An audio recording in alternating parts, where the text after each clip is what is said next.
कि जो ग्रेटर थल कैनाल है, जो 1991 के पानी के मुआहदे में वाटर रिकॉर्ड में मेंशन्ड है, हम वो बनाने लगते हैं तो आप फटा डाल देते हैं, जिसमें साइन किए हुए हैं, जिसका एक पार्ट बन चुका है और वो 4-4.5 लाख एकड़ थल को इरिगेट कर रहा है।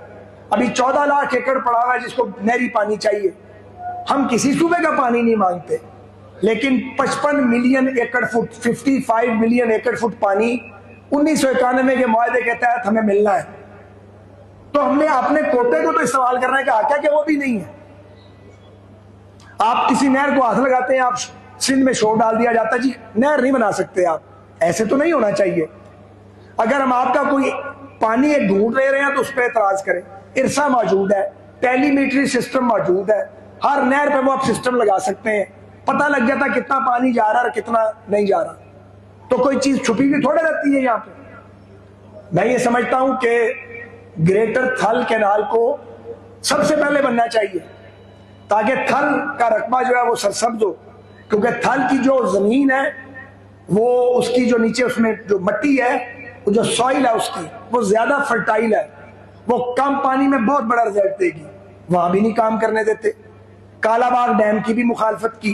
कालाबाग डैम पाकिस्तान की तरक्की का मंसूबा था, मैंने उसको बड़ा डीपली स्टडी किया।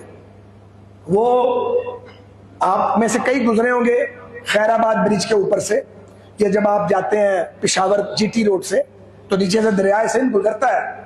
वो टेल थी कालाबाग डैम की, नौशहरा तक आती थी, और वो नेचुरल लेक है, कुछ करना ही नहीं पड़ना था, कुछ बंद बनाने थे, कोई अरेंजमेंट करना था, कालाबाग डैम स्टार्ट हो जाता।